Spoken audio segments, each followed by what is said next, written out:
नमस्कार। Today's world में आपका स्वागत है। मंजिलें उन्हीं को मिलती है जिनके सपनों में जान होती है। पंखों से कुछ नहीं होता, हौसलों से उड़ान होती है। इसी कथन को सही साबित किया हंगेरियन आर्मी में काम कर रहे एक जवान ने। ये बात है 1938 की, जब हंगेरियन आर्मी में एक जवान था जिसका नाम था कैरोली टकस, जिसको पिस्टल शूटिंग में महारत हासिल थी और उन्होंने बहुत सारे नेशनल और इंटरनेशनल चैंपियनशिप जीत चुके थे। उनके प्रदर्शन को देखते हुए पूरे देशवासियों को विश्वास था कि 1940 में होने वाली टोक्यो ओलंपिक में देश को गोल्ड मेडल मिलेगा। कैरोली इसी सपने को पूरा करने के लिए अभ्यास में जुटे रहे। वो कठोर परिश्रम कर रहे थे और वो चाहते थे कि उनका हाथ दुनिया का सबसे बेहतरीन हाथ हो पिस्टल शूटिंग में। पर अचानक उनका ये सारा सपना ताश की पत्तियों की तरह बिखर जाता है। सन थी 1938 में, जब कैरोली एक आर्मी ट्रेनिंग कैंप में ट्रेनिंग कर रहे थे और उनके साथ एक बहुत ही बुरा हादसा होता है और एक हैंड ग्रेनेड उनके दाहिने हाथ पे फटता है, जो कि हाथ उन्होंने बरसों से कड़ी मेहनत करके एक बेस्ट शूटिंग हैंड बनाई थी। एक ग्रेनेड ने उनका सारा सपना तोड़ दिया था और ओलंपिक में मेडल जीतने का सारा उम्मीद टूट गया।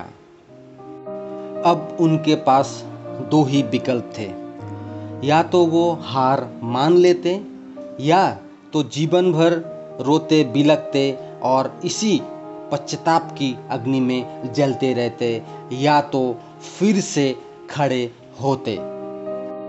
पर फिर से खड़ा होना और आगे बढ़ना बहुत ही मुश्किल था कैरोली के लिए। इस हादसे के एक साल बाद 1939 में कैरोली को एक नेशनल शूटिंग चैंपियनशिप में देखा जाता है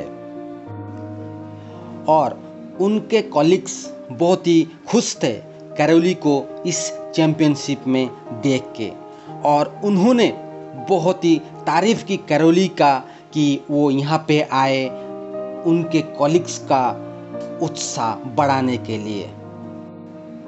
उनके कॉलीग को लगा था कि ये हादसे के बारे में वो भूल चुके थे और यहाँ पे वो अपने कॉलीग्स का उत्साह बढ़ाने के लिए चैंपियनशिप में आए थे, पर ऐसा नहीं था। कैरोली यहाँ पे उत्साह बढ़ाने के लिए ही आए थे। वो यहाँ उनके कॉलीग्स और वो शूटिंग में हिस्सा लेने के लिए आए थे। कैरोली ने उस हादसे के बाद फिर से कठोर परिश्रम करना शुरू कर दिया था और ये उन्होंने अभ्यास जारी रखा और उनके जो एक ही हाथ है उसको एक बेहतरीन शूटिंग हैंड बनाने में वो कठोर परिश्रम कर रहे थे। और इसी अभ्यास का नतीजा है और उनके इस मनोबल का ही नतीजा है कि उन्होंने फिर से ये चैंपियनशिप जीत ली थी। उन्होंने इसी पे फोकस किया कि जो उनके पास है, ना कि जो वो गवा चुके थे। उनका फोकस रहा कि उनका जो लेफ्ट हैंड है वो दुनिया का सबसे बेहतरीन शूटिंग हैंड बने, और उसी उम्मीद में वो अपना अभ्यास जारी रखते हैं और सारा एनर्जी इसी पे लगाते हैं और कंसंट्रेट करते हैं उनका 1940 ओलंपिक्स के लिए। पर अनफॉर्चुनेटली 1940 का ओलंपिक रद्द हो जाता है द्वितीय विश्व युद्ध के लिए, पर उन्होंने अपना उम्मीद नहीं खोया और अपना अभ्यास जारी रखते हैं और उन्होंने कंसंट्रेट किया 1944 ओलंपिक के लिए। पर फिर से 1944 ओलंपिक्स भी कैंसिल होता है वर्ल्ड वॉर II के लिए, और ये बहुत ही दर्दनाक था उनको ये सहना कि दो ओलंपिक्स वो तैयार होने के बाद भी इसमें भाग नहीं ले पा रहे थे। पर कैरोली यहीं पे नहीं रुकते, वो अपना प्रैक्टिस जारी रखते हैं और 1948 ओलंपिक्स के लिए अपने आप को तैयार करते हैं। 1938 में उनकी उम्र थी 28 साल और अभी 1940 में उनकी उम्र हो चुकी है 38 साल। और ये बहुत ही कठिन था कि युवा खिलाड़ियों के साथ compete करना, पर कैरोली आगे बढ़ते रहे और वो 1948 के ओलंपिक में भाग लेने के लिए जाते हैं और वहाँ पे वो compete करते हैं दुनिया के सबसे बेहतरीन शूटर के साथ। बाकी सब लोग उनका अपना सबसे बेहतरीन जो हाथ है उसी से compete कर रहे थे, पर कैरोली उनका एक ही हाथ था जिसको उन्होंने बेहतरीन शूटिंग हैंड बनाई थी, उसी से compete कर रहे थे।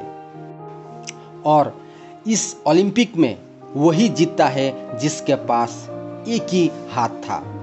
और कैरोली यहीं पे नहीं रुकते, 1942 ओलंपिक्स में भी उनको गोल्ड मेडल मिलता है।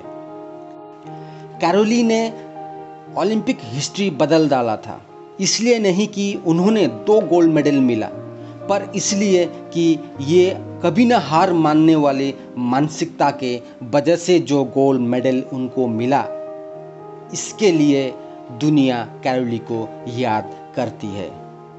अगर आप ठान ले तो आपको अपने लक्ष्य प्राप्ति करने में कोई नहीं रोक सकता।